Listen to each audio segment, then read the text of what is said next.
অনেকদিন ধরে এই খাবারটা খেতে খুব ইচ্ছে করছিল, কিন্তু এটা আমি তেমন বানাতে পারি না, কোনোদিন ট্রাইও করিনি। কিন্তু সেদিন স্বপ্ন সুপার শপে গিয়ে দেখলাম এরকম একটা মিক্স পাওয়াই যায়, রেডি মিক্স।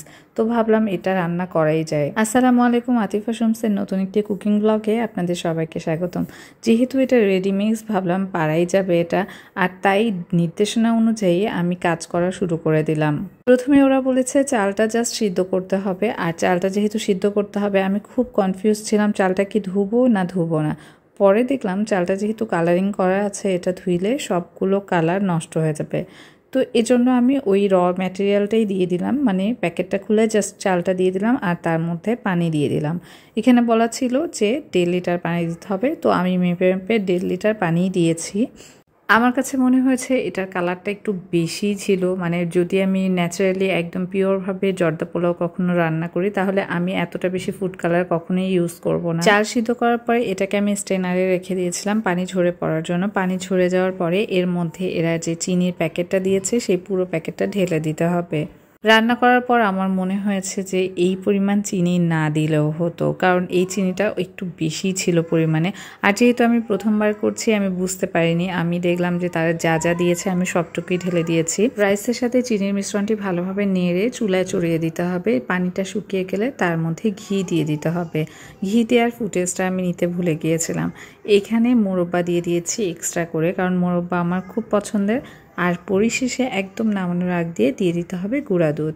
ট্রেডিশনাল যে জর্দা পোলাও করা হয় সেখানে খুব সম্ভবত মাওয়া দেয়া হয়, আর সেই মাওয়াটা তৈরি করা হয় গুঁড়া দুধ আর ঘি একসাথে মিশ্রণ করে। এখানে আমি আলাদাভাবে ঘি এবং গুঁড়া দুধ দিয়েছি, তবে টেস্টটা সেম ছিল, আমার কাছে একদমই ডিফারেন্ট কিছু লাগেনি। কিন্তু আমি খুব অবাক হয়েছি, একদম অথেন্টিক একটা জর্দা পোলাওয়ের মতো হয়েছিল।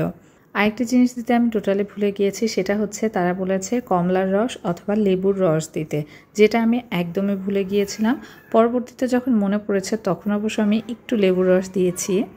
হয়তোবা লেবুর রস এটার যে মিষ্টি ভাব সেটাকে একদম একটা ব্যালেন্স করে ফেলবে, আর এজন্যই লেবুর রস কিংবা কমলার রসটা দিতে বলা হয়েছে। তবে কমলার রস যদি দেওয়া যেত তাহলে কিন্তু ফ্লেভারটা আরও ভালো আসতো। ওভারঅলি আমার জর্দা পোলাও রান্না শেষ। আমার তো খুব ভালো লেগেছে, আমি এত তৃপ্তি সহকারে খেয়েছি এবং যাদেরকে খাইয়েছি তারা সবাই বলেছে এটা অনেক মজার হয়েছে। সব কিছু রেডিমিক্স পাওয়া যায়, এজন্য রান্নাগুলো করতে খুব সহজ হয়, খুব সহজেই করা যায়। তবে আমার কাছে মনে হয়েছে এটা খুব একটা বেশি জটিল রান্না নয়, সেজন্য আমি এটাকে নিজে একদম অথেন্টিকভাবে বানিয়ে দেখব। খুব একটা বেশি ইনগ্রেডিয়েন্টস মনে হয় না লাগবে। তো যেদিন আবার অথেন্টিকভাবে বানাবো আপনাদের সাথে অবশ্যই শেয়ার করব।